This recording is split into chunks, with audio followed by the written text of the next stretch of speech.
ونسلم على الرسول الكريم أما بعد فقد قال الله سبحانه وتعالى في كلامه القديم والفرقان الحميد أعوذ بالله من الشيطان الرجيم بسم الله الرحمن الرحيم يا أيها النبي إنا أرسلناك شاهدا ومبشرا ونذيرا صدق الله العظيم وقال رسول الله صلى الله عليه وسلم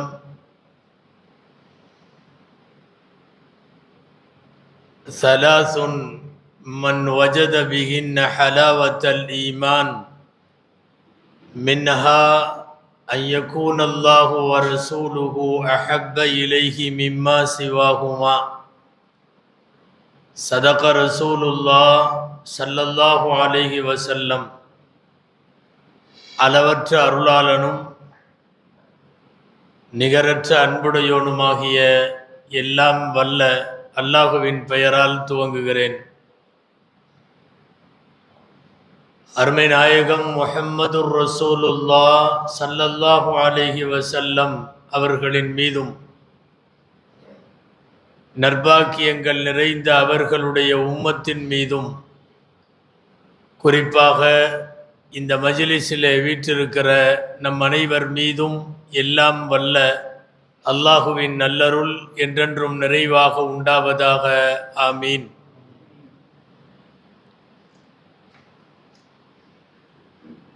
கண்ணியத்திற்குரிய உலமா பெருமக்கள், சங்கைக்குரிய மஸ்ஜிதுகளுடைய நிர்வாகிகள், வருகை தந்திருக்கிற பெரியோர்கள், பயானை கேட்டுக்கொண்டிருக்கக்கூடிய தாய்மார்கள், உங்கள் அனைவருக்கும் என் ஆரம்பமான அஸ்ஸலாமு அலைக்கும் வரஹ்மத்துல்லாஹி வபரகாத்துஹு.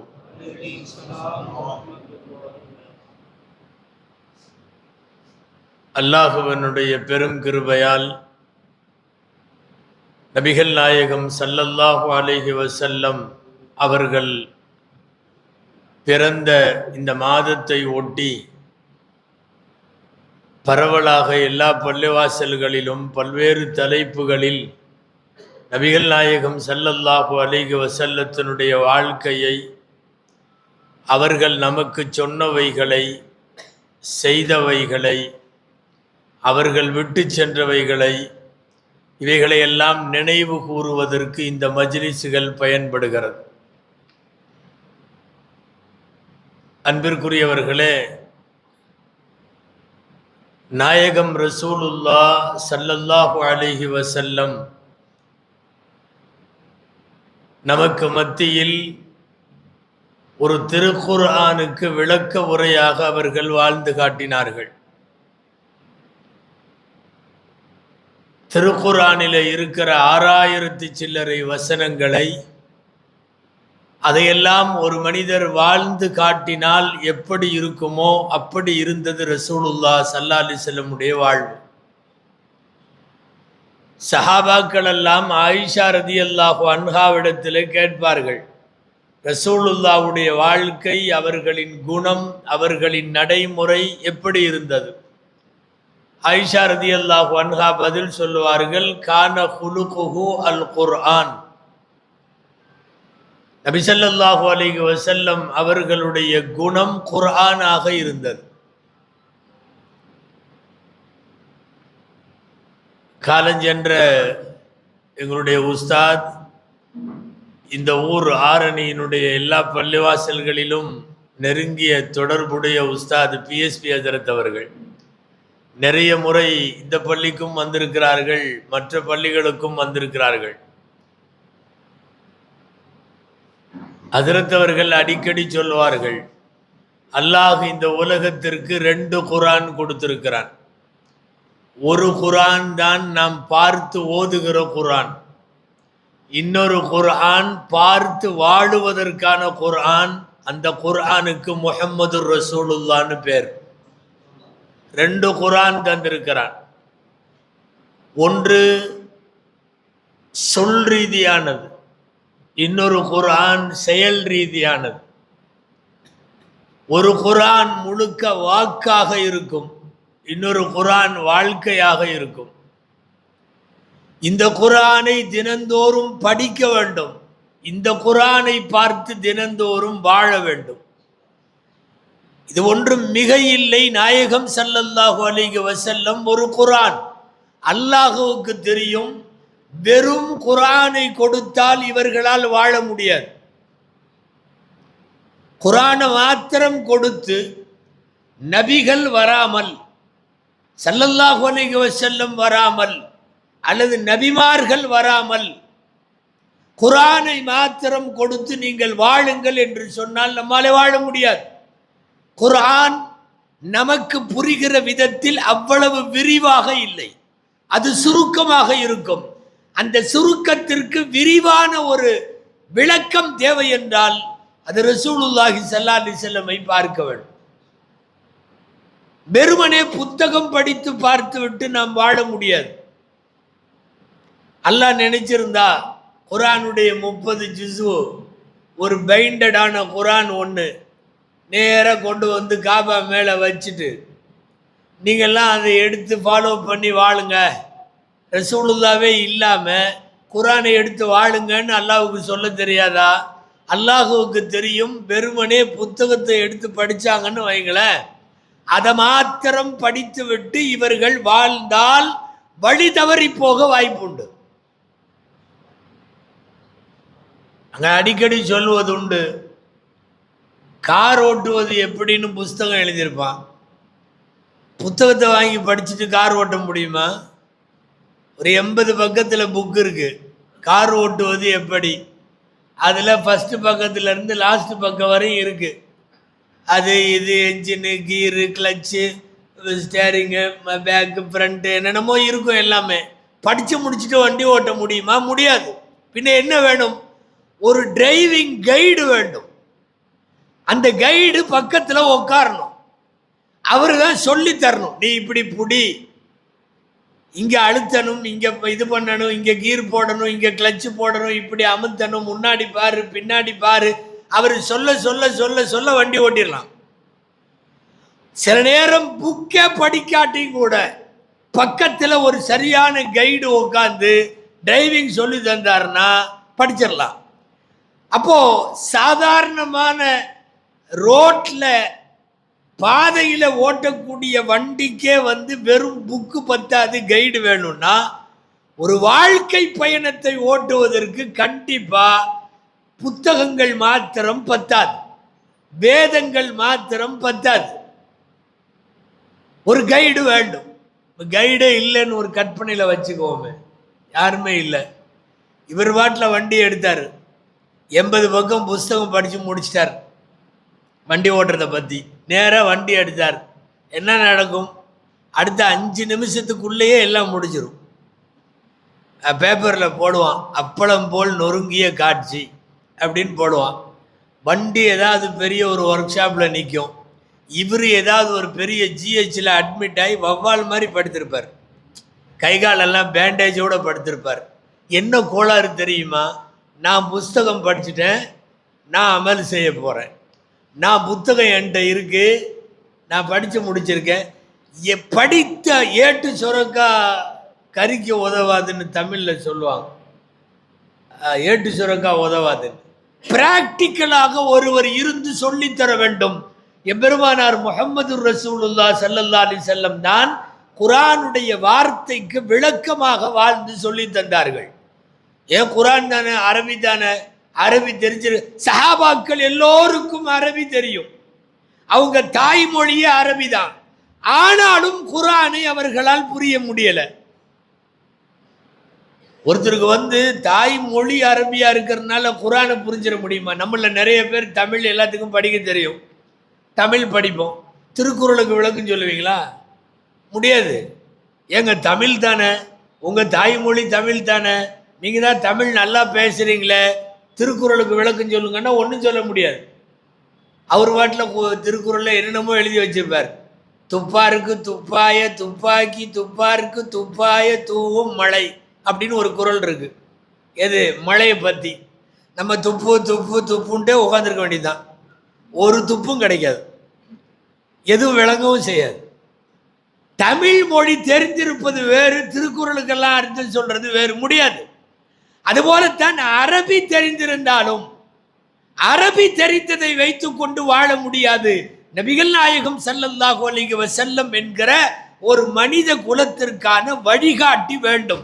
அந்த வழிகாட்டி நம் பக்கத்துல உட்கார்ந்து, நீ இப்படிதான் சாப்பிடணும், நீ இப்படிதான் குடிக்கணும், நீ இப்படிதான் பேசணும், நீ இப்படிதான் தொழுகணும், நீ இப்படிதான் தூங்கணும், நீ இப்படிதான் கல்யாணம் பண்ணணும், நீ இப்படிதான் மக்களை வளர்க்கணும், எல்லாம் ரசூலுல்லாஹ் ஸல்லல்லாஹு அலைஹி வஸல்லம் சொல்லி தர வேண்டும்.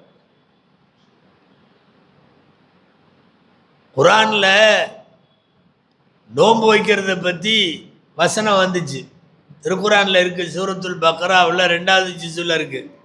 அதில் அல்லாஹ் எது வரைக்கும் சாப்பிட்லான்னு சொல்கிறப்போ குர்ஆன் ரொம்ப இலக்கியமாக ஃபசாஹத் பலாகத் அந்த டைப்பில் என்ன சொல்லிருச்சுன்னா, கருப்பு கயிறு வெள்ளை கயிறாக மாறும் வரை நீங்கள் சாப்பிடுங்கள், குடியுங்கள் அப்படின்னு வருது.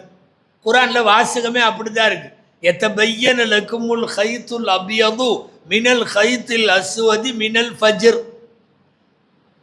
கருப்பு கயிறு வெள்ளை கயிறா மாறுற வரை. ஒரு சஹாபி இருந்தாரு, அவர் அதி இப்னு ஹாத்தம் ரலியல்லாஹு அன்ஹு. சஹாபி தான், அரபி தான், தாய்மொழி அரபி தான். ஆனாலும் ஆயத்தில் என்ன சொல்ல வர்றாங்கன்னு விளங்கலை. கருப்பு கயிறு வெள்ளை கயிறுன்னு இவர் பாட்டில் ரம்ஜானில் சகர் செஞ்சுட்டு சாப்பிட்டுக்கிட்டே இருந்தார். ஒரு கையில் ஒரு கருப்பு கயிறு வச்சுக்கிட்டார். அது எப்போ வெள்ளையாக மாறும்? ஒன்றும் மாறவே மாட்டேங்குது. தலகாணி கடியில் வச்சுக்கிட்டார்.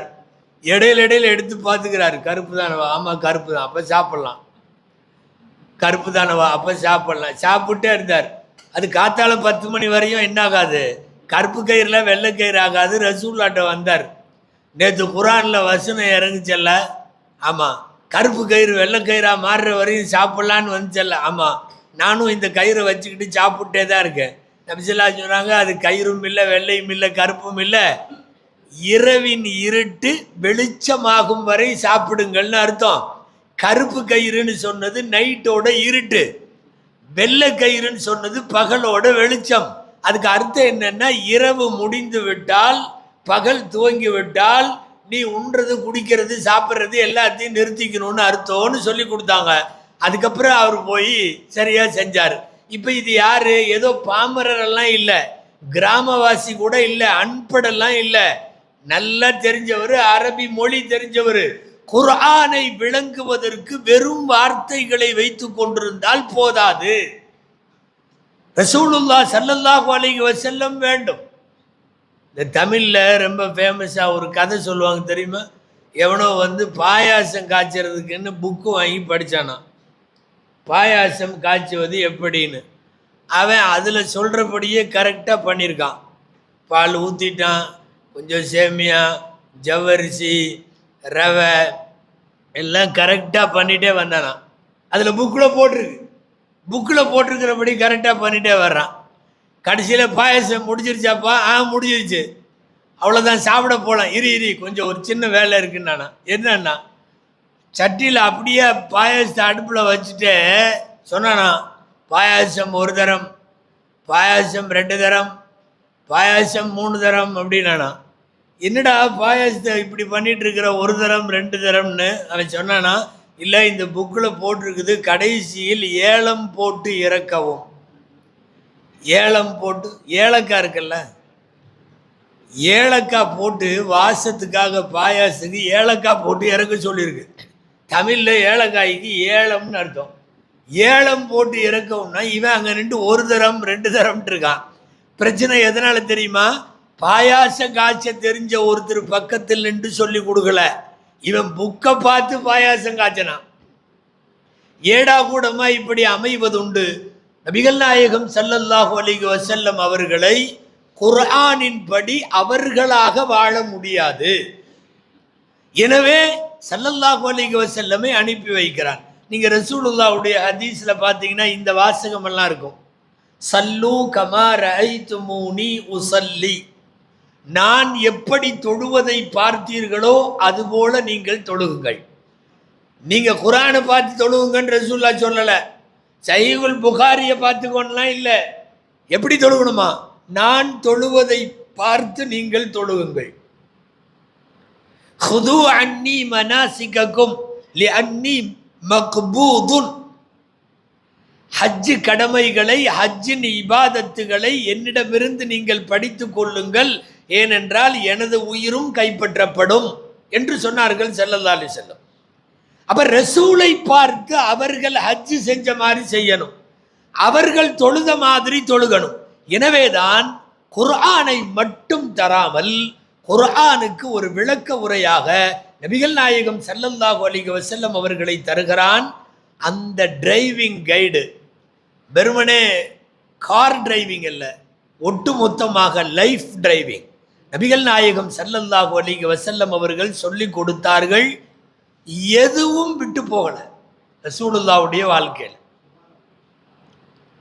வாழ்க்கை முழுக்க ஒவ்வொருத்தருக்கும் நமக்கு ஏதாவது ஒரு சந்தர்ப்பம் வருகிற போது எனக்கு இந்த இடத்துல என்ன ஹதீஸ்னு யோசிச்சா அங்க ரசூலுல்லாஹ் நமக்கு ஏதாவது ஒன்று சொல்லியிருப்பார்கள். 63 வருஷத்தில் அவ்வளவும் பேசுகிற வண்ணம் அல்லாஹ் வைத்து விட்டார்.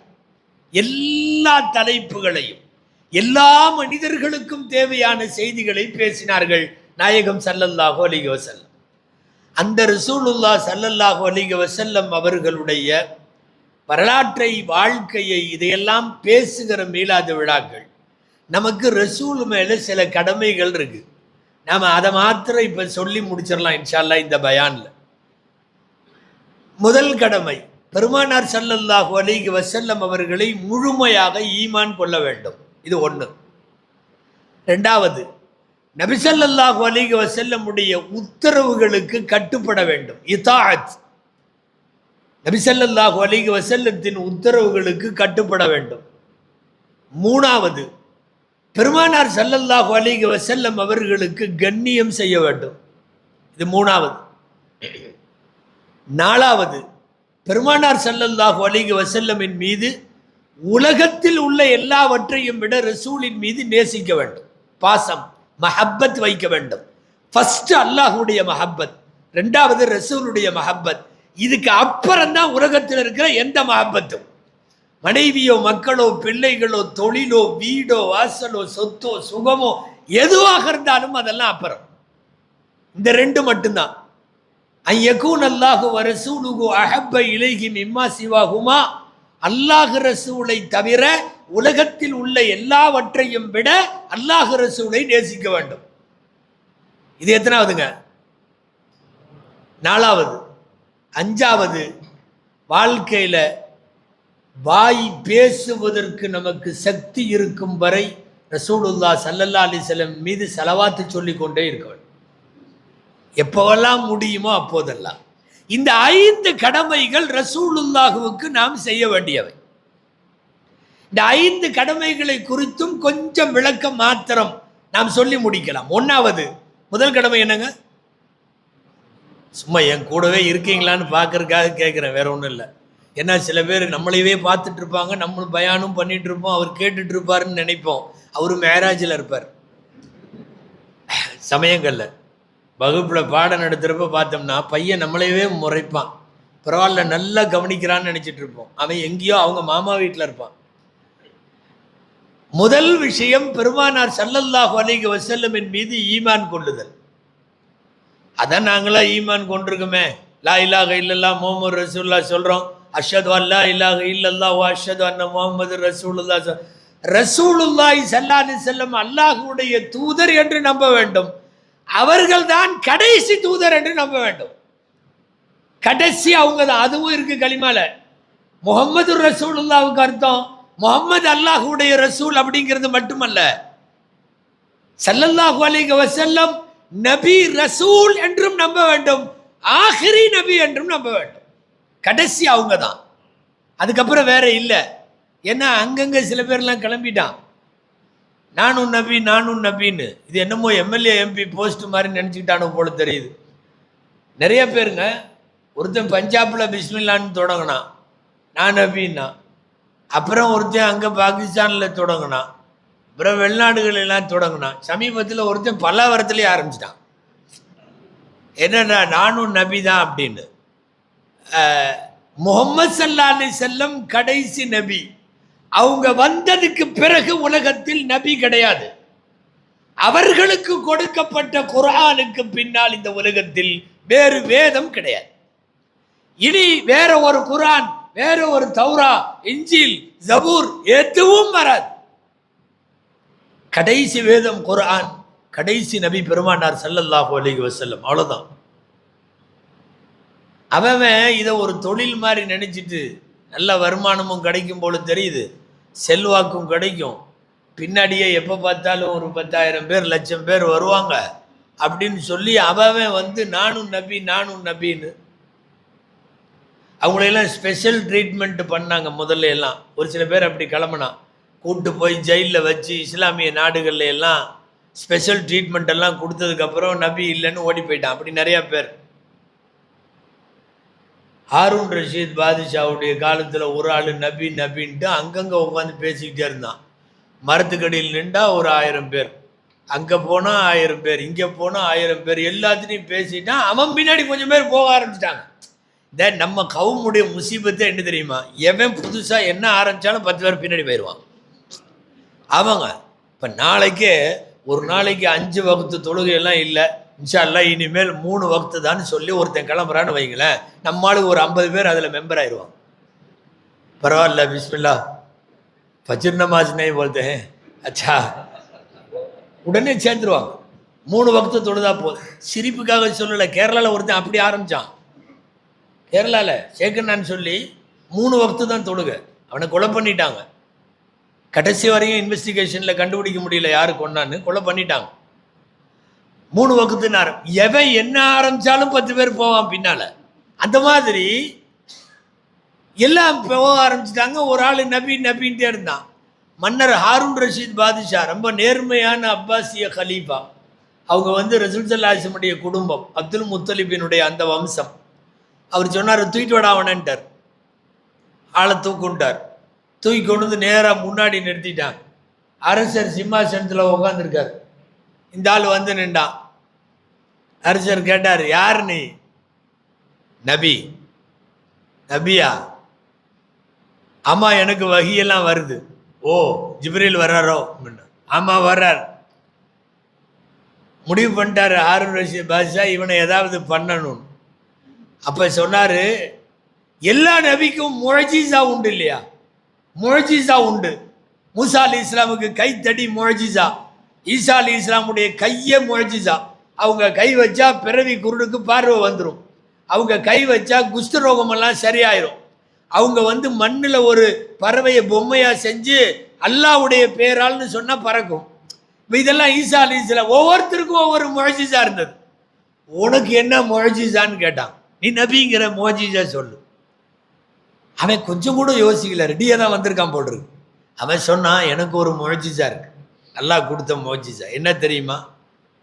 ஒருத்தர் மனசுல என்ன நினைக்கிறாங்களோ அதை நான் சொல்லுவேன். இது பயங்கரமான விஷயமா இருக்க. அடுத்தவன் மனசுல என்ன நினைக்கிறாங்கன்னு யாருக்கும் தெரியாது. அதனால சொன்னாரு, மனசுல என்ன நினைக்கிறையோ அதை நான் சொல்லுவேன், அது எனக்கு அல்லாஹ் கொடுத்த முஅஜிஸா. ஹாரூன் ரஷீத் பாதுஷா கேட்டார், சரி இப்ப நான் ஏன் மனசுல என்ன நினைக்கிறேன்னு சொல்லு. அவன் உடனே சொன்னான், என்னைய பொய்காரன்னு நினைக்கிறேன். என்ன நினைக்கிற நீ? அவர் அதைத்தான் நினைப்பார், பின்ன வேற என்ன நினைப்பார் அவரு? கரெக்டா சொன்னான், நீ என்ன பொய்காரன்னு நினைக்கிற. அப்புறம் தான் கூப்பிட்டு அந்த இராணுவ இதுகள்லாம் கூப்பிட்டு இவனை கூப்பிட்டு போய் உள்ள மாமியார் வீட்டில் வச்சு இவனை கவனிங்க, அதுக்கப்புறம் சரியாகும். உள்ள வச்சு அடிக்கிற அடியில் அப்புறம் கடைசியில் நபியும் இல்லை ஒன்றும் இல்லை, துண்டை காணும் துணியை காணோன்னு.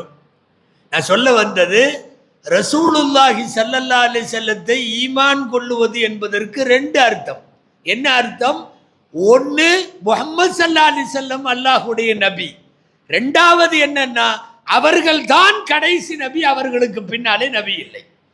இந்த ரெண்டு விஷயமும் ரசூலுல்லாவை ஈமான் கொள்ளுவதிலே அடக்கம். குர்ஆன்ல வருகிறது, மகான முஹம்மதுன் அபா அஹதி மிர் ரிஜாலிக்கும் வலாக்கிர் ரசூலல்லாஹி வ காத்தமன் நபியீன். நபிமார்களில் கடைசி. நபி ஸல்லல்லாஹு அலைஹி வஸல்லம் சொல்றாங்க, ஒரு அழகான சுவர் செங்கல் செங்கலா வச்சு கரெக்டா அடைச்சிட்டாங்க, ஒரு செங்கல் மட்டும் கேப் இருந்தது, நான் தான் அந்த செங்கல். அல்லாஹ் என்னை அந்த செங்கல்ல வச்சு அடைச்ச உடனே நபித்துவம் என்கிற சுவர் முழுமையாகிவிட்டது, அந்த கட்டடம் முழுமையாகிவிட்டது. இனி யாரும் நபியாக வர முடியாது. பெருமானார் ஸல்லல்லாஹு அலைஹி வஸல்லத்தை கடைசி நபி என்று நம்ப வேண்டும். இது ரசூல் ஸல்லல்லாஹு அலைஹி வஸல்லமுக்கு நாம் செய்ய வேண்டிய கடமைகள்ல முதல் கடமை. இரண்டாவது, பெருமானார் ஸல்லல்லாஹு அலைஹி வஸல்லமினுடைய உத்தரவுகளுக்கு கட்டுப்படுதல், இதாஅத். அல்லாஹ்வுக்கு நாம் வழிபடுகிறோமா இல்லையா, ரசூலுக்கும் சேர்ந்து வழிபட்டாதான் அல்லாஹ்வுக்கு வழிபட்டதா அர்த்தம். குர்ஆன்ல வருகிறது, வமன் யுதிஇர் ரசூல ஃபகத் அதா அல்லாஹ். யார் ரசூலுக்கு வழிபடுகிறார்களோ கட்டுப்படுகிறார்களோ அவர்கள்தான் அல்லாஹ்விற்கு கட்டுப்படுகிறார். நான் அல்லாஹ்வை எல்லாம் ஏற்றுக்கிட்டேன், நமக்கு முஹம்மது ரசூல்லா பிடிக்காது, அல்லாஹ்வை எல்லாம் கிளீனாக ஏற்றுக்கிறேன், அவனுக்காக தொழுகிறேன் வைக்கிறேன் எல்லாம் பண்ணுறேன், இவன் முஸ்லிமே இல்லை, மூமினே இல்லை. நபியை ஏற்காவிட்டால் அல்லாஹுவையும் ஏற்கவில்லைன்னு அர்த்தம். மௌத்தா போறப்போ ஃபிரௌன் களிமா சொன்னானல்ல, அவன் அல்லாஹ்வை ஏற்றுக்கிட்டான், மூசாவை ரசூலுன்னு ஏற்றுக்கல. ரசூல் ஸல்லல்லாஹு அலைஹி காலத்தில் இப்போ அபூஜஹல் எல்லாம் என்ன பிரச்சனை, அபூஜஹலுக்கும் நமக்கும்? அபூஜஹல் அல்லாஹ்வை ஏற்றுக்கிட்டான், அல்லாஹ்வை ஏற்றுக்கிட்டான். பிரச்சனை என்ன, ரசூலை ஏற்றுக்கல. அல்லாஹுவை நீ ஏற்பதாக இருந்தால் ரசூலையும் ஏற்க வேண்டும். ரசூல் ஸல்லல்லாஹு அலைஹி வஸல்லத்திற்கு கட்டுப்படாதவன் அல்லாஹ் குர்ஆன்ல ஜோடி ஜோடியா சில விஷயங்களை அல்லாஹ் சொல்லுவான். அதுல என்ன விஷயம் தெரியுமா, அத்தீஉல்லாஹ் வ அத்தீஉர் ரசூல். குர்ஆன்ல நிறைய இடத்துல இந்த வார்த்தையை பார்க்கலாம். அல்லாஹ்விற்கு கட்டுப்படுங்கள், ரசூலுக்கு கட்டுப்படுங்கள். ரெண்டுமே இல்லை, நான் அல்லாஹ்வுக்கு மட்டும் கட்டுப்படுறேன், நீ முஸ்லிமே இல்லை, வெளியே போ. இந்த குர்ஆன்ல ஒரு சில விஷயங்கள் இருக்கு, ஜோடி ஜோடியாக சேர்த்துருக்கோம், ஒன்று போனால் இன்னொன்றும் போயிடும், அவுட் ஆயிரும். அதில் ரொம்ப முக்கியமானது 3 விஷயம். குர்ஆன்ல ஜோடி ஜோடியாக வர்ற 3 விஷயம், ஒன்று போச்சுன்னா இன்னொன்றும் போயிடும். ஃபஸ்ட்டு இது, அல்லாஹ்விற்கு கட்டுப்படுங்கள், ரசூலுக்கும் கட்டுப்படுங்கள். அடுத்து இன்னொரு விஷயம், அனிஷ்குர்லி வலி வாலிதைக், எனக்கு நன்றி செய், உன் பெற்றோர்களுக்கு நன்றி செய். குர்ஆன்ல நிறைய இடத்துல வகலா ரப்புக அல்லா தஅபுது, முதல்ல என்னை வணங்குங்கன்னு சொல்லுவான், வபில் வாலிதைனி இஹ்சானா, கூடவே பெற்றோர்கள்னு சொல்லுவான், பெற்றோர்களுக்கு உபகாரம் செய்யுங்கள். எத்தனை இடத்துல வருதோ எல்லா இடத்துலையும் அல்லாஹ் எனக்கு வணக்கம் செய்யுங்கள், பெற்றோர்களுக்கு உபகாரம் செய்யுங்கள். அனிஷ்குர்லி வலி வாலிதைக், எனக்கு நன்றி சொல், உன் பெற்றோருக்கும் நன்றி சொல். இங்க நம்ம புரிஞ்சுக்கணும், பெற்றோர்கிட்ட பத்துவா வாங்கியாச்சுன்னா அல்லாட்ட நீ பத்துவா வாங்குறேன்னு அர்த்தம். ஜோடி ஜோடியா சொல்லப்படுகிற விஷயம். 3வது ஜோடி, அகீமு ஸலாத்த வ ஆத்து ஸக்கா, தொழுகு ஜக்காத்தையும் கொடு. வணங்கு வழங்கு ரெண்டுமே இருக்கணும். தொழுகவும் செய்யணும், ஜக்காத்து கொடுக்கவும் இல்லை, நாங்கள் தொழுகிறதெல்லாம் கரெக்டாக பார்த்துக்கிறோம், இந்த ஃபைனான்சியல் மேட்டர்லாம் கொஞ்சம் பிரச்சனை, அதை விட்டுருங்க அதை அப்படின்னா சரிப்படாது. ஜோடி ஜோடியாக குர்ஆன்ல பல இடங்கள்ல, சுமார் 80க்கு மேற்பட்ட இடங்கள்ல இது ஒன்றா வருது, அகீமு ஸலா வ ஆத்து ஸக்கா. அபூபக்கர் ரலியல்லாஹு அன்ஹு ஒரு சில பேர்த்தோட எல்லாம் போர் செஞ்சாங்க, கலீஃபா பதவி ஏற்ற உடனே. அவங்கெல்லாம் தொழுகாதவங்க இல்லை, நாங்கள் தொழுதுக்கிறோம் ஆனால் ஜக்காத்து கொடுக்க முடியாதுன்னு சொன்னாங்க, அவங்கள்ட்ட போர் செஞ்சாங்க. அப்போ இந்த 3 ஜோடி, ஃபர்ஸ்ட் என்னங்க, அல்லாஹ்விற்கு கட்டுப்படுங்கள், ரசூலுக்கும் கட்டுப்படுங்கள், எனக்கு நன்றி செய்யுங்கள், பெற்றோருக்கும் நன்றி செய்யுங்கள். 3வது தொழவும் செய்யுங்கள், ஏழைகளுக்கு தரவும் செய்யுங்கள். இந்த ரெண்டும் இது எல்லாமே ஜோடி, ஒன்று போனால் இன்னொன்று அவுட் ஆயிரும். ரொம்ப எச்சரிக்கையாக இருக்க வேண்டிய விஷயம். பெற்றோர்களுடைய பத்துவா அல்லாஹுடைய கோபத்தையும் கொண்டு வந்துடும். இல்லை நான் அல்லாட்டையெல்லாம் நல்ல பிள்ளைய தான் இருக்கிறேன், அங்கே கிளீனாக பள்ளிவாசலுக்கு தொழுவெல்லாம் போயிடுறேன், இந்த கிழவிட்ட மட்டும் கொஞ்சம் பிரச்சனை, அல்லது இந்த கிழவன்ட்ட மட்டும் பிரச்சனை, அவங்க காசு கேட்குறாங்க என்னால் எப்படி தர முடியும், எனக்குன்னு பொண்டாட்டி பிள்ளையெல்லாம் இருக்குதல்ல, அவங்களுக்காக நான் சம்பாதிக்கிறேன்ல. ஒரு ஹதீஸ், சஹீஹான ஹதீஸ், இந்த வார்த்தை வருகிறது, அந்த வமாலுக லி அபீக, நீயும் உனது காசும் ரெண்டுமே உன் தந்தைக்கு சொந்தம். தந்தைக்கு சொந்தம். சில பேர் இன்னைக்கு அதெல்லாம் வலியாக நினைக்கிறார்கள், கஷ்டமா நினைக்கிறாங்க. பெற்றோர்களை பார்த்து கொள்ளுவதை நபிகள் நாயகம் ஸல்லல்லாஹு அலைஹி வஸல்லம் நமக்கு எல்லா வழியும் காட்டி தந்திருக்கிறார்கள். அந்த வழிகளில் இதெல்லாம் உள்ளது. ஹஜ்ரத் இப்னு அப்பாஸ் ரலியல்லாஹு அன்ஹு ஒருத்தர் கேட்டார், நல்லா கவனிங்க, ஒருத்தர் கேட்டார், நான் சின்ன வயசுல இருந்தப்போலாம் குடும்பத்தில் ரொம்ப கஷ்டம், சாப்பாட்டுக்கே வழி இருக்காது, ரொம்ப கஷ்டமா இருந்துச்சு. இப்போ 2 நேரமோ அல்லது 3 நேரமோ அதில் ஒரு நேரம் தான் சாப்பிடுவோம், ஒரு நேரம் சாப்பிட மாட்டோம், அந்த மாதிரிலாம் இருந்தோம். அந்த டைமில் எங்கள் அத்தா அம்மா என்னை வளர்த்தாங்க கொஞ்சம் கஷ்டத்தோட. இன்றைக்கி நாங்கள் நல்லா இருக்கோம், வெல் செட்டில்டாக இருக்கோம், நல்லா சம்பாதிக்கிறோம், நல்ல வீடு வாசல் தோட்டம் துறவு எல்லாம் இருக்குது. இப்போ நான் நல்லா பார்த்துக்கிறேன். எங்கள் அம்மா அத்தாவுக்கு நான் 3 நேரமும் கொடுக்குறேன், அவங்க தேவையானதெல்லாம் கொடுக்குறேன். அப்போது அவங்க என்னை சின்னதில் வளர்த்ததும் நான் இன்னைக்கு அவங்கள பார்க்கறதும் இந்த ரெண்டும் சமமாயிருமா? ஏன்னா நம்ம ஒரு துவா பெற்றோர்களுக்கு ஓதுறமல்ல, ரப்பிர் ஹம்குமா கமா ரப்பயானி சகீரா, எங்களை சின்ன வயசுல அவங்க பார்த்துக்கிட்ட மாதிரி யா அல்லாஹ் நீ இந்த வயசுலயும் அவங்க மேல கிருபை செய்யி, உயிரோடு இருந்தாலும் மௌத்தானாலும் கிருபை செய்யுன்னு கேட்குறோமா இல்லையா? இப்போ அவங்க என்னை பார்க்கும்போது ஃபேமிலி ரொம்ப கஷ்டம், பொருளாதாரம்லாம் ரொம்ப காசு இல்லாத சூழ்நிலை. இன்னைக்கு நான் நல்ல காசு வந்திருக்கு, நல்லா பார்த்துக்கிறேன், ரெண்டும் சரியாகுமான்னு கேட்டாங்க. இப்னு அப்பாஸ் ரலியல்லாஹு அன்ஹு சொல்லுகிறார்கள், அவங்க உன்னை பார்த்தாங்க, வஹுமா யுரீதானி பகா அக்க வந்த துரீது மௌத்தகுமா, அவங்க 2 பேரும் உன்னைய பார்த்தாங்க இல்லையா, அப்போ நீ இன்னும் வளரணும் வளரணும் வளரணும்னு பார்த்தாங்க. இன்னைக்கு நீ பார்க்கறது என்னன்னா இவங்க சீக்கிரம் போயிடுவாங்கன்னு பார்க்குற. அதானே மாதம் 3000 ரூபா யாரெல்லாம் அனுப்புகிறாங்களோ அவங்க அத்தா அம்மாவுக்கு பேரண்ட்ஸுக்கு 3000 5000 கொடுக்குறாங்க. என்ன அது இன்னொரு 5 வருஷம் 10 வருஷம் கொடுக்குற மாதிரி இருக்கும், சீக்கிரமாக எப்படியும் போயிடுவாங்க. அவர்கள் உன்னை வளர்த்த போது நீ இன்னமும் பல்லாண்டு இருப்பாய் என்று நினைத்து கொடுத்தார்கள். ஆனால் நீ இன்னைக்கு கொடுக்கறது வகுமா யுரீதானி பகாஅக வஅன்த துரீது மௌத்தகுமா, நீ அவங்க மௌத்தாகணும் மௌத்தாயிருவாங்கன்னு நினைச்சு செலவு பண்ற. ரெண்டுக்கு இடையில பெரிய வித்தியாசம் இருக்காது.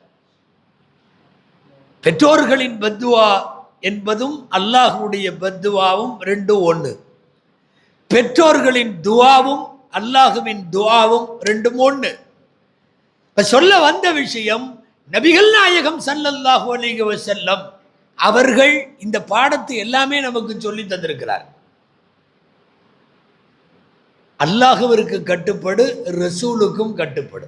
பெருமானார் ஸல்லல்லாஹு அலைஹி வஸல்லமுக்கு நாம செய்ய வேண்டிய விஷயங்கள்ல ஈமான் கொள்ள வேண்டும், அவர்கள் கடைசி நபி என்று ஈமான் கொள்ள வேண்டும்னு சொன்னோம். 2வது இதாஅத், அவர்கள் சொன்னதற்கு வழிபடணும். யாரு எங்க மனைவி சொல்றதுக்கெல்லாம் வழிபடுறோம், யார் என்ன சொன்னாலும் வழிபடுறோம். தாய்மார்களும் இந்த பயான் கேட்டிருக்காங்க. பெரும்பாலும் இப்போதைக்கு ஒரு காலம் இருந்துச்சு, ஆம்பளைங்க சொன்னால் பொம்பளைங்க கேட்டுக்குவாங்கன்னு. இப்போ அப்படி இல்லை, அவங்க சொன்னால் நாம் கேட்டுக்கிறோம். அதிகமாக சபையில் தலையை ஆட்ட மாட்டோம், ஆனால் உண்மை அதுதான். உண்மை அவங்க என்ன எதாக இருந்தாலும் அங்கே தான் அவங்க கேட்கணும், அவங்க சொல்லணும். எல்லாம் உக்காந்துருவாங்க. துவா ஓதலாமா அப்படிம்பாரு ஹசரத்து, கா துவா கரேங்க ஏக் கிளாஸ் உள்ளே போயிட்டு வருவார், கா ஹசரத் துவா பண்ணுங்க, அவ்வளோதான். அதுக்கப்புறம் சொல்லுவார் ஓதுங்க அப்படிம்பார். என்னன்னா அங்கே உள்ள இருந்து உத்தரவு வரும், என்ன இருந்தாலும் அந்த உத்தரவு தான். அதாவது ஒரு ஹதீஸ் வருது, எப்படி வருதுன்னா, எந்த பெண்கள் வந்து சொர்க்கத்துக்கு போறதுக்கு ஒரு ஹதீஸ்ல 4 வழி சொல்றாங்க ரசூல்லா. சல்லத் ஹம்சஹா, 5 நேரம் தொழுகுவா அந்த பொம்பளை. சாமத் ஷஹரஹா, அவ வந்து நோன்பு வைப்பா. அப்புறம் அஹ்சனத் ஃபர்ஜஹா, கட்பொழுக்கத்தோட இருப்பா. அதாத் பாலஹா, கணவனுக்கு கட்டுப்படுவாள். இவளை சொல்லிட்டு ஃபல்ததுகுல் மின் ஐய அபுவாபில் ஜன்னதி ஷாஅத், இவங்க எந்த வாசல் வழியாக வேண்டுமானாலும் சொர்க்கம் செல்லட்டும் அப்படின்னாங்க. எங்களுக்கு ஆம்பளைகளுக்கெல்லாம் இப்படி வெறும் நாளெல்லாம் சொல்லலை. எங்களுக்கு வேற பிரச்சனை எல்லாம் இருக்குது. சம்பாத்தியம், ஆடிட்டிங், அது இது கணக்கு வழக்கு. இங்கே வா உகர், எப்படி சம்பாரிச்சேன்னு கேட்டால் எங்களுக்கெல்லாம் முன்னாடியே போயிடும். மனைவி ரொம்ப காலத்துக்கு முன்னாடியே போயிடுவாங்க. அவங்களுக்கு இந்த பிரச்சனை இல்லை. அவங்களுக்கு இந்த நாள் தானமா ஹதீஸே வருது, சஹீஹுல் புகாரியில் இருக்கு. ஐயோ சல்லத் ஹம்சஹா, 5 நேரம் தொழுக. சாமத் ஷஹரஹா, ரம்ஜான்ல நோன்பு.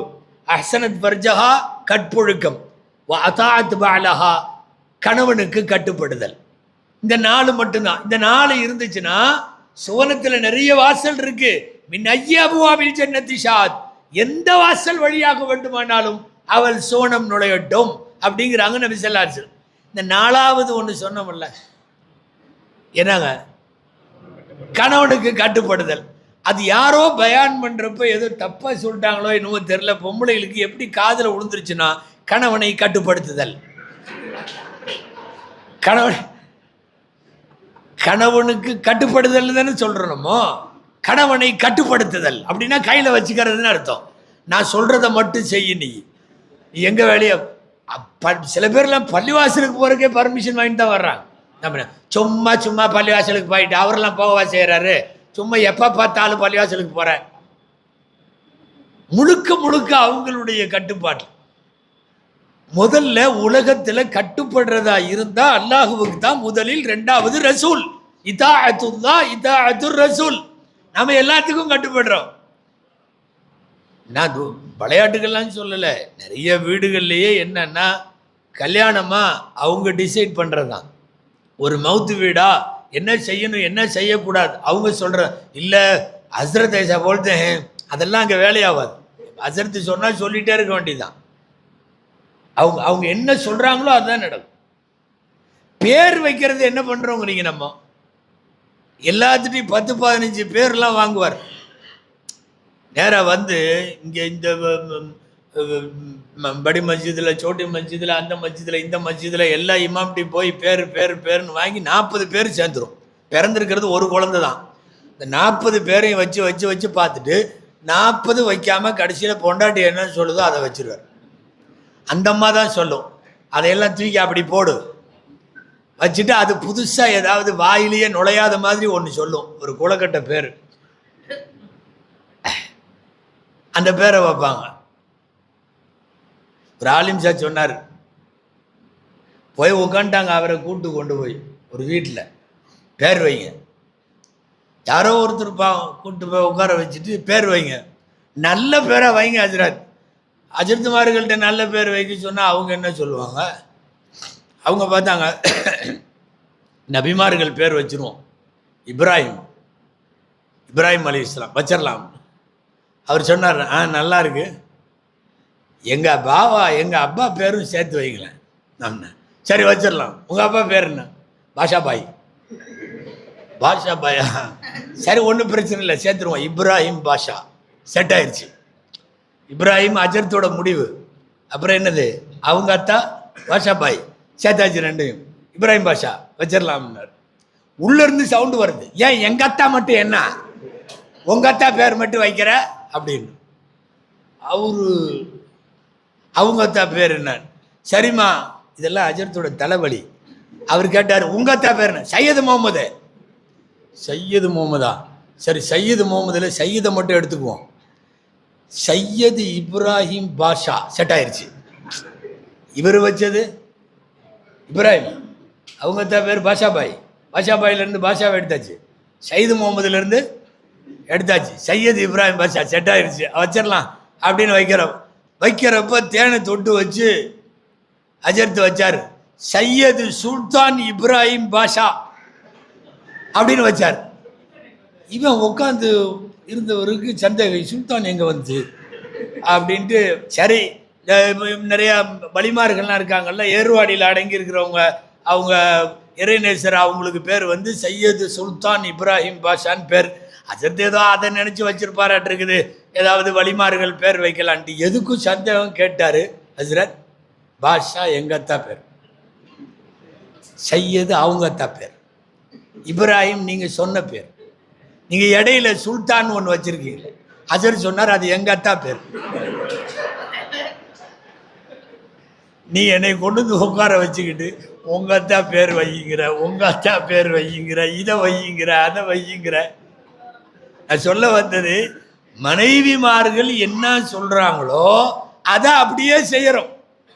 யாராவது நமக்கு முதலாளியா இருக்கிறான்னா அவன் சொல்றத அப்படியே செய்யறோம். இப்போலாம் சில பேர் தன்னுடைய பிள்ளைகள் என்ன சொல்றாங்களோ அதை அப்படியே செய்யறாங்க. உலகத்தில் நீங்க அப்படியே செய்யறதா இருந்தால் முதல்ல அல்லாஹ் சொன்னதை அப்படியே செய்யுங்க, ரெண்டாவது ரசூல் ஸல்லல்லாஹு அலைஹி வஸல்லம் சொன்னதை அப்படியே செய்யுங்க. மற்ற இது அல்லாம உலகத்துல யாரோடதையும் செய்யலாம், செய்யாமையும் இருக்கலாம். ஏன் பிள்ளைங்க சொல்றத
ரசூலுல்லாஹ் ஸல்லல்லாஹு அலைஹி வஸல்லம் அவர்களுக்கு அவர்கள் சொன்ன உத்தரவுகளுக்கெல்லாம் கட்டுப்பட வேண்டும். இது இரண்டாவது விஷயம். மூன்றாவது, பெருமானார் ஸல்லல்லாஹு அலைஹி வஸல்லம் அவர்களுக்கு கண்ணியம் செய்ய வேண்டும். உயிரோடு இருந்தப்ப ரசூல் ஸல்லல்லாஹு அலைஹி வஸல்லமுக்கு சஹாபாக்களுக்கு உத்தரவு என்ன தெரியுமா? சப்தம் போட்டு ரசூலுல்லாஹ்க்கு முன்னாடி பேசக்கூடாது. ரசூல் ஸல்லல்லாஹு அலைஹி வஸல்லம் நடக்கிறப்போ பின்னாடி போகணும், முன்னாடி நடக்கக்கூடாது. லா துகத்திமு பைன யதையில்லாஹி வ ரசூலி, முன்னாடி நடக்காத. லா தர்ஃபஉ அஸ்வாத்தகும் ஃபௌக சௌத்தின் நபி, நபியுடைய சப்தத்தை விட கூடுதல் சப்தம் வரக்கூடாது. எந்த அளவுக்கு இருப்பார்கள்?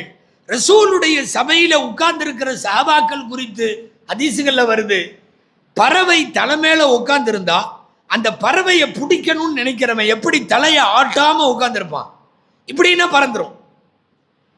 தலையின் மேல் பறவைகள் அமர்ந்திருப்பதை போல அவர்கள் ரசூலுக்கு முன்னாலே உட்கார்ந்திருப்பார்கள். ரசூலுல்லாஹ் ஸல்லல்லாஹு அலைஹி வஸல்லம் அவர்களின் மீதான கண்ணியம் உச்சகட்டம். எந்த அளவுக்குன்னா, அம்ர் இப்னுல் ஆஸ் ரலியல்லாஹு அன்ஹு சொல்றாங்க, இஸ்லாத்துல சேர்ந்ததுல இருந்து இப்படி நேருக்கு நேர் நான் ரசூலுல்லாஹ் பார்த்ததில்லை. பார்க்கிற அளவுக்கு தைரியம் எனக்கு இல்லை. கண்ணியத்தால் பார்க்கவில்லை, கண்ணியத்தால் இப்படியே நிற்பாங்க, குனிஞ்சே நிற்பாங்க. நிறைய பேர் ரசூலுல்லாஹ்வை பார்த்திருக்கலாம். ரசூலுல்லாஹ் எப்படி இருந்தார்கள் என்று நீங்கள் எனக்கு வர்ணித்து சொல்லுங்கள்னு கேட்டா யார் வேணாலும் சொல்லலாம், என்னால சொல்ல முடியாது. காரணம், ரொம்ப நேரம் இப்படி உத்து ரசூலுல்லாஹ்வுடைய முகத்துக்கு முகம் நேருக்கு நேர் நான் இதுவரை பார்த்ததில்லை. உச்சகட்ட கண்ணியத்தில் இருந்தார்கள். இந்த ஆயத்து சூரத்துல் ஹுஜராத்தில் ரசூலுடைய சப்தத்தை விட உங்கள் சப்தம் உயரக்கூடாதுன்னு இறங்கின உன்ன ஒரு சஹாபி எப்போவுமே பேசினாவே சவுண்டாக தான் பேசுவார். அவருடைய இயற்கை அப்படி. அவர் பள்ளிவாசலுக்கே வராமல் இருந்தார். அப்புறம் கூப்பிட்டு அனுப்புனாங்க, என்ன ஆளை காணோன்னு. இல்லை, ரசூலுடைய சப்தத்துக்கு மேலே நீங்கள் சப்தம் போட்டால் உங்கள் அமலே அழிஞ்சு போயிரும்னு குரானில் வருது. எல்லா அமலும் அழிஞ்சு போயிடும். நான் இயற்கையிலேயே ஒரு ரஃபியு சவுத், நான் சப்தம் அதிகமானவன். என்னுடைய ஆவாஸ் ரொம்ப இதாக இருக்கும், அதனால் நான் வீட்டிலேயே இருந்துக்கிறேன்னு. அப்புறம் கூப்பிட்டு, இயற்கையாக இருக்கிற உன்னுடைய டோன் அது வேற, சப்தத்தை உயர்த்தி பேசுறது வேற. நார்மலாக பேசுகிற ஒருத்தர் சப்தத்தை உயர்த்தி பேசினாதான் அவர் உயர்த்தி பேசுகிறாருன்னு அர்த்தம். ஒருத்தருக்கு எப்பவுமே, சில பேர்லாம் மைக்க முழுங்கின மாதிரி எப்பவுமே சவுண்டாக தான் பேசுவாங்க, அவங்க பிரச்சனை கிடையாது அப்படின்னு நபி ஸல்லல்லாஹு அலைஹி வஸல்லம் சொல்ல வேண்டியதாச்சு. ரசூலுடைய இன்னைக்கும் கூட அல்லாஹ் நம்ம எல்லோருக்கும் ரசூலுடைய ரவுலாவினுடைய ஜியாரத்தை நசீபாக்குவானா. அங்கே போனாலும் முன்னாடி உயிரோடு இருக்கிற ரசூலுக்கு எப்படி உட்கார்ந்துருந்தா சலான் சொல்லுவீங்களோ அப்படிதான் சலான் சொல்லணும். சில பேர் போன உடனே காட்டு கத்துங்க, அஸ்ஸலாத்து வஸ்ஸலாமு அலைக்க யா ரசூலல்லாஹ்னு கத்துறது, அதெல்லாம் பேதபி, ஒழுக்க குறைவு, ஒழுக்க கேடு. அடக்கமாக போகணும். அஸ்ஸலாமு அலைக்கும், அஸ்ஸலாத்து வஸ்ஸலாமு அலைக்க யா ரசூலல்லாஹ் நகர்ந்துடணும், அவ்வளவுதான் சலாம் என்று. அவர்கள் உயிரோடு அமர்ந்திருக்கிறார்கள். நீங்க நினைக்கிற மாதிரி வெறும் மையத்தல்ல, நம்ம கபர்ல இருக்கிற மாதிரின்னு எல்லாம் நினைச்சிடாதீங்க.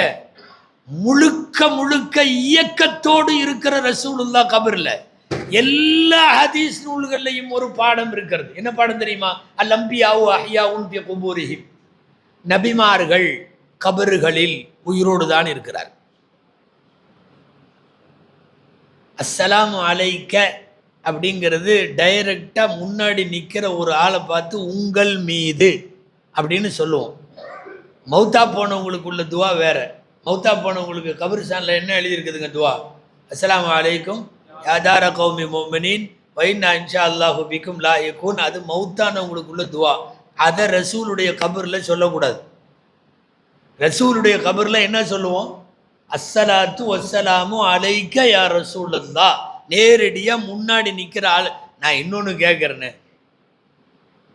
ஸல்லல்லாஹு அலைஹி வஸல்லத்தினுடைய மனைவிமார்களை ரசூலுல்லாஹ் வஃபாத்துக்கு பிறகு யாரும் அந்த பெண்கள் அவங்க அந்த தாய்மார்கள் மௌத்தாகிற வரை யாரும் கல்யாணம் பண்ண முடியாது.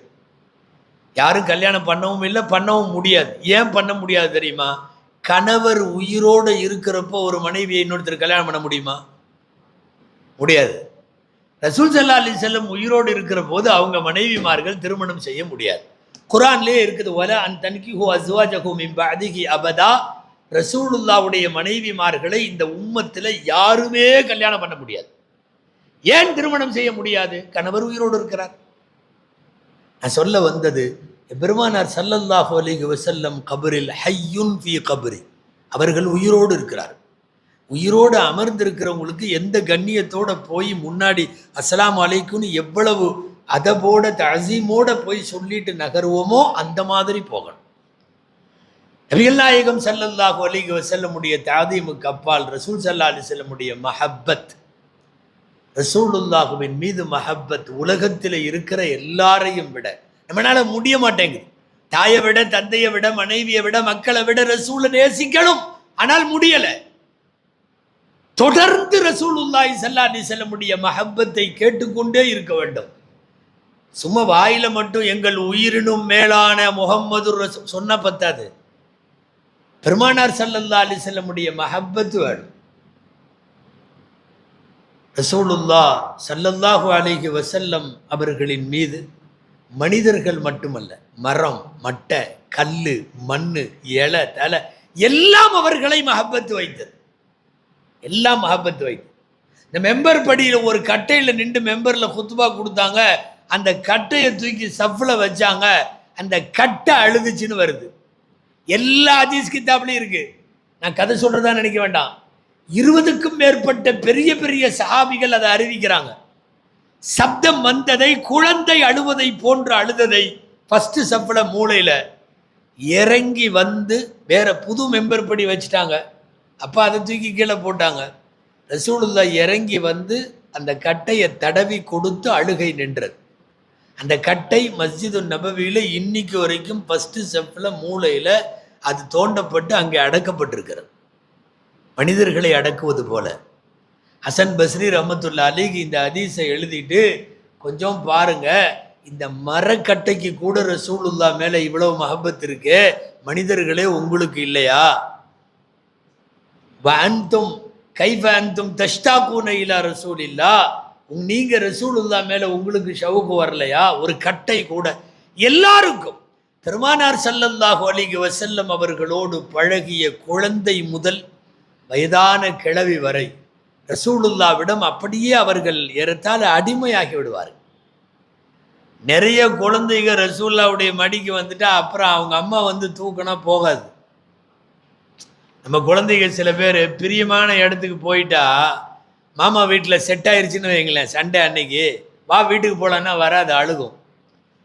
ரசூலுடைய மடிக்கு வந்த குழந்தைகள் நிறைய பேர் தாயிடம் போகுவதில்லை. நபி ஸல்லல்லாஹு அலைஹி வஸல்லமுடைய மஹப்பத் எக்கச்சக்கமான, எத்தனை பேர் ரசூலின் மஹப்பத்துக்காக இறந்து போனவர்கள், தங்களை ஷஹீதாக்கி கொண்டவர்கள். உஹது போர்ல தல்ஹா ரலியல்லாஹு அன்ஹு இப்படி நின்னாங்க, பின்னாடி ரசூலுல்லாஹ். எல்லா காயமும் அவங்க வேலை, எல்லா காயமும் அவங்க மேல. இப்படி ஏராளமான சஹாபிகள். ரசூலுடைய வஃபாத்தின் போது கதறி கதறி அழுதவர்கள். சில பேரெல்லாம் பிரம்ம பிடிச்ச மாதிரி, பித்து பிடிச்ச மாதிரி ஆயிட்டாங்க ஸல்லல்லாஹு அலைஹி வஸல்லமுடைய மௌத்துல எல்லாம். ஸல்லல்லாஹு அலைஹி வஸல்லத்தை குளிப்பாட்டி தொழ வைத்து அடக்கம் செய்வதற்கு குழியில இறக்கி வைக்க வேண்டும். அந்த வேலையை நடந்து கொண்டிருக்கிறது ஸல்லல்லாஹு அலைஹி வஸல்லத்தை. இது பொறுப்பு யார் தெரியுமா? அலி ரலியல்லாஹு அன்ஹு, அப்பாஸ் ரலியல்லாஹு அன்ஹு. அவங்க 2 பேரும் தான் ஃபேமிலி. சச்சா அலி ரலியல்லாஹு அன்ஹு மருமகன் தம்பி, அவங்கள தான் பொறுப்பு. குழியெல்லாம் தோண்டியாச்சு. ஸல்லல்லாஹு அலைஹி வஸல்லத்தினுடைய உடலை வாங்கி இறக்கி வைக்க வேண்டும். சரி, யார் வாங்கி இறக்கி வைக்கிறது? அப்பாஸ் ரலியல்லாஹு அன்ஹுடைய மூத்த மகன் ஃபதுல் அப்படின்னு பேர், ஃபஸில் இப்னு அப்பாஸ். அவர் இறங்கிட்டார் கபர்ல. ஸல்லல்லாஹு அலைஹி வஸல்லமுக்கு சேவகராக நீண்ட காலம் இருந்தவர் ஷம்ரான், அவரு இறங்கிட்டாரு கபர்ல. இவங்க 2 பேரும் தான் வாங்கி பெருமானார் ஸல்லல்லாஹு அலைஹி வஸல்லத்தினுடைய அந்த முபாரக்கான உடலை உள்ளே வைப்பதற்கு அவங்க தான் இறங்கியிருக்காங்க. மேலே நின்று இந்த பணிகளை எல்லாம், வேலைகளை எல்லாம் கவனித்து கொண்டிருப்பது அலி ரலியல்லாஹு அன்ஹு. ஒரு 7-8 வயசு இருக்கும் ஒரு பையன். அந்த பையனுக்கு குசம் அப்படின்னு பேர். குசம் ஒரு யாருன்னா கீழே நிற்கிற உள்ள இருக்கிறவருடைய தம்பி, அப்பாஸ் ரலியல்லாஹு அன்ஹுடைய கடைசி பையன். உள்ள நிற்கிறவர் யாருங்க? இப்ப சொன்னோம். உள்ள இறங்கினவர் அப்பாஸ் ரலியல்லாஹு அன்ஹுடைய மகன் ஃபதுல் இப்னு அப்பாஸ். ஃபதுல் இப்னு அப்பாஸ் ரலியல்லாஹு அன்ஹுடைய கடைசி தம்பி குசம் மீறி போனால் 7-8 வயசு தான் இருக்கும். அலி ரலியல்லாஹு அன்ஹுட்ட நச்சரிச்சுக்கிட்டே இருக்கார், நானும் இறங்குறேன் நானும் இறங்குறேன். நீ சின்ன பையன் போ அப்படி போ. இல்லை நானும் இறங்குறேன், நான் ரசூலுல்லாவுடைய உடம்பை நான் வாங்கி வைக்கணும், நானும் இறங்குறேன். இல்லை உனக்கெல்லாம் உயரம் பத்தாது, ஆழமாக இருக்கா, அப்படி இப்படி நீ போ. திரும்ப திரும்ப திரும்ப நச்சரித்து வேற வழி இல்லை, சரி இறங்குன்ட்டாங்க. இப்போ கபரில் வாங்கி வைப்பதற்கு இறங்கி இருக்கிறது 3 பேர். அவங்க 2 பேர் வாங்கி வைக்கிறாங்க, இவரும் சேர்ந்து வாங்கி வைக்கிறார் ஸல்லல்லாஹு அலைஹி வஸல்லத்தினுடைய உடம்பை. ரசூலுடைய உடம்பை முழுக்க முழுக்க அவங்க குடும்பத்தினர்கள் தான் குளிப்பாட்டி, அவங்க குடும்பத்தினர்கள் தான் என்ன எல்லாம் பண்ணாங்க. உங்களுக்கு தெரியும், கேள்விப்பட்டிருப்பீங்க, குளிப்பாட்டினது அலி ரலியல்லாஹு அன்ஹு அவங்க மட்டும்தான். நிறைய பேர் இருந்தாங்க நெருக்கமானவங்க, குளிப்பாட்டினது யாரு? அலி ரலியல்லாஹு அன்ஹு. எல்லா மையத்தை போல படுக்க வச்செல்லாம் குளிப்பாட்டல. நபி ஸல்லல்லாஹு அலைஹி வஸல்லத்தை இந்த மாதிரி ஒரு பலகையில் வச்சு உட்கார வச்சு அலி ரலியல்லாஹு அன்ஹு இப்படி சாய்ச்சிக்கிட்டாங்க. அமர்ந்த நிலையில் அலி ரலியல்லாஹு அன்ஹு அவர்கள் இப்படி ரசூலுல்லாவை சாய்த்து கொண்டு தண்ணீரை எடுத்து ஊற்றி ஊற்றி இப்படித்தான் குளிப்பாட்டப்பட்டது. வழக்கம் போல மையத்தை போடுற மாதிரி படுக்க போட்டோ அப்படி திருப்பி போட்டோ அப்படியெல்லாம் குளிப்பாட்டல. ஆக குளிப்பாட்டினார்கள், கஃன் முடிந்தது, தனித்தனியாக தொழுதார்கள். ஜமாத்தா ஜனாசா தொழுகை நடக்கலை, அவங்கவுங்க தனித்தனியாக தொழுதுக்கிட்டாங்க. இப்போ கபரடக்கத்திற்கு வந்திருக்கிறோம். இந்த பையன் இறங்கிட்டார் உள்ள, 8 வயசு பையன். கபரடக்கம் முடிந்து விட்டது. அடுத்து எல்லாம் வைக்க வேண்டியதெல்லாம் கற்கள்லாம் வச்சு மண்ணை போட்டாச்சு. மண்ணை போட்டதுக்கு பிறகு, மண்ணை போட்டதுக்கு அப்புறம் இந்த 2 பேர் இப்படி ஒரு ஜம்ப் பண்ணாங்க, மேலே ஏறிட்டாங்க. நம்ம இப்போ போய் ரவுதால சலான் சொல்கிறோமே, அந்த குழி தான் அப்போ இல்லையா. 2 பேரும் ஏறிட்டாங்க. இன்னும் கொஞ்சம் பாதி கபரில் மண்ணு போடணும். இந்த பையன் அங்கே நின்றுக்கிட்டு இருக்கிறார் உள்ள. இங்கிருந்து குழியில் மேலே ஏறுறதுக்காக இங்கே வர்றாரு. இங்கிருந்து எப்படியாவது ஏறணும்னு பார்க்குறாரு, ஏற முடியல. திரும்ப அங்கிருந்து இங்கே வர்றாரு, இங்கே கையை பிடிச்சி ஏறணும்னு பார்க்குறாரு, முடியலை. இப்படி உள்ளேயே உலாத்திட்டு இருக்காரு, இங்கேயும் அங்கேயும். அலி ரலியல்லாஹு அன்ஹு பார்த்துட்டாங்க, குசம் இன்னும் நீ மேலே வரல, வா மேலே. ரொம்ப நேரத்திற்கு பிறகு, அதாவது ஏற்கனவே கபரில் வாங்கி வைத்த ஃபதுல் இப்னு அப்பாஸும் ஷம்ரானவங்களும் அவங்கெல்லாம் மேலே போனதுக்கு அப்புறம் ரொம்ப நேரம் வரைக்கும் அங்கே இருந்தவர். அலி ரலியல்லாஹு அன்ஹு கையை பிடிச்சி தூக்குனாங்க, மேலே வான்னு. மேலே வந்து நின்ன உடனே குசம் இப்னு அப்பாஸ் ரலியல்லாஹு தஆலா அன்ஹு சொன்னாங்க, நான் வேணும்ட்டு தான் அங்கே நின்றுட்டு இருந்தேன். வேணும்ட்டு தான், மேலே வர முடியாதுன்னெல்லாம் இல்லை. இந்த உம்மத்தில் ரசூலுல்லாஹ் கூட ஆக கடைசி வரைக்கும் இருந்தது நான் தான் அப்படிங்கிற பேர் எனக்கு வேணும். குசம் இப்னு அப்பாஸ் அழுகிறாரு, அலி ரலியல்லாஹு அன்ஹு அழுகிறாங்க, அவங்களும் அழுகிறாங்க, அலி ரலியல்லாஹு அன்ஹு அழுகிறாங்க. அன ஆகிருல் உம்மத்தி அஹ்தம் பின் நபியி, நபிகள் நாயகத்தோடு இந்த உம்மத்தின் இறுதி தொடர்பு யாருக்குன்னு கேட்டா அது எனக்கு தான். ஏன்னா இறந்த உடலிலும் கூட எனக்கு கொஞ்ச நேரத்துக்கு முன்னாடி 2 பேரும் போயிட்டாங்கல்ல. ஆக கடைசியாக நீங்கள் மண்ணை போட்டு மூடும் முன்னால் ரசூலுல்லாஹி ஸல்லல்லாஹு அலைஹி வஸல்லம் அவர்களோடு உடல் ஒட்டிய வண்ணம் நான் தான் இருந்தேன் என்கிற பாக்கியம் எனக்கு வேண்டும்.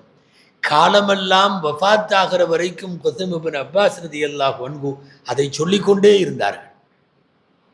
சின்ன சின்ன பசங்க பிள்ளைங்க கூட ரசூலுல்லாஹ் மீது அவர்கள் வைத்த மஹப்பத்துக்கு, பாசத்துக்கு அளவே கிடையாது. கடைசி விஷயம், அன்பிற்குரியவர்களே, வாழ்நாளில் வாய்ப்புள்ள போதெல்லாம் ரசூலுல்லாஹ் ஸல்லல்லாஹு அலைஹி வஸல்லம் மீது ஸலவாத்து சொல்ல வேண்டும். நான் 5 விஷயம் சொல்லியிருக்கிறேன். சரியான முறையில் ரசூலிடம் ஈமான் கொள்ள வேண்டும். 2வது, ரசூல் ஸல்லல்லாஹு அலைஹி வஸல்லமுக்கு இதாஅத், கட்டுப்பட வேண்டும். 3வது, பெருமானார் ஸல்லல்லாஹு அலைஹி வஸல்லம் அவர்களுக்கு கண்ணியம், அவர்கள் உயிரோடு உள்ள போதும் இல்லாத போதும் எப்போதும் கண்ணியம் செய்ய வேண்டும். 4வது, ரசூலுல்லாஹுவின் மீது அளவு கடந்த மஹப்பத் வைக்க வேண்டும். 5வது, வாய்ப்பு கிடைக்கிற போதெல்லாம் வாயிலே ஸலவாத்து வர வேண்டும். அல்லாஹும்ம ஸல்லி அலா சய்யிதினா முஹம்மதின் வ அலா ஆலி சய்யிதினா முஹம்மதின் வபாரிக் வசல்லிம் அலை. நாங்கள் எப்போதும் சொல்லி வருகிறோம், தொழுகைக்கு வர்றப்போ ஓதுவோம், இது பண்ணுவோம். ஒரு நாள் பூரா ஸலவாத்து ஓதாம ஒன் டே கூட ஏக் தின் பி குசர்னா நை, நமக்கு செலவாத்தோட போகணும், ஒரு நாள் கூட மிஸ் ஆகக்கூடாது. இன்னைக்கு அவர் எந்த செலவாத்தும் சொல்லலை அப்படின்னு ஒரு நாள் போகக்கூடாது. என்ன செலவாத்தோ ஒரு செலவாத். அல்லாஹும்ம ஸல்லி அலா முஹம்மத் ஸல்லல்லாஹு அலா முஹம்மது ஸல்லல்லாஹு அலைஹி வஸல்லம் கமா ஸல்லைத அலா இப்ராஹீம். 1400 செலவாத் இருக்கிறதா எழுதுறாங்க கிதாபுகள்ல. செலவாத் ஆரம்பிக்கிறது எப்படி ஆரம்பிப்போம் தெரியுமா? அல்லாஹும்ம அப்படித்தானே ஆரம்பிக்கிறோம். ஸல்லி அலா முஹம்மத். நல்லா தெரிஞ்சுங்க, செலவாத்து மட்டும்தான் அல்லாஹ் ரிஜெக்டே பண்றதில்லை.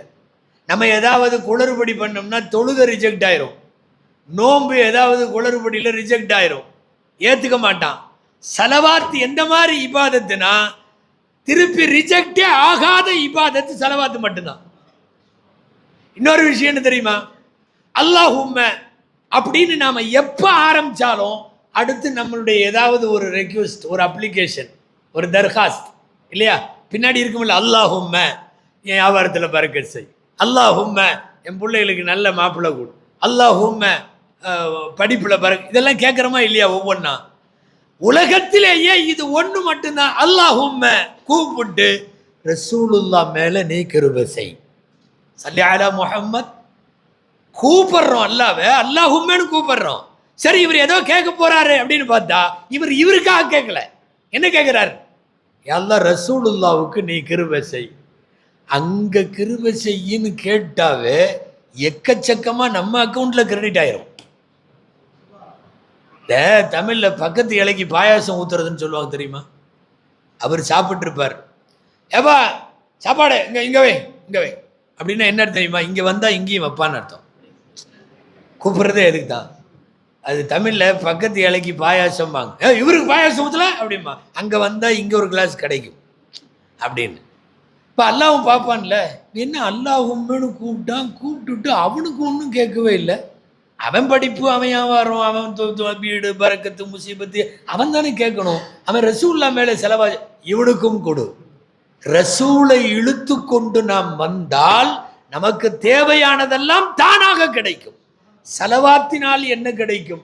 ரசூலுல்லா சொன்னார்கள், தகுஃபர் தம்புக் வ தகுஃபா ஹம்முக். உன்னுடைய பாவம் கூட என்னுடைய செலவாத்தால் மன்னிக்கப்படும், உன் கவலை எல்லாம் என் செலவாத்தில தீரும். இன்னைக்கு எல்லாத்துக்கும் பிரச்சனை இருக்கு, எல்லாத்துக்கும் கவலை இருக்கு, எல்லாத்துக்கும் டென்ஷன் இருக்கு. ஒரே ஒரு தீர்வு, வாய்ப்பு கிடைக்கிற போதெல்லாம் வாயில செலவாத்து சொல்லுங்கள்.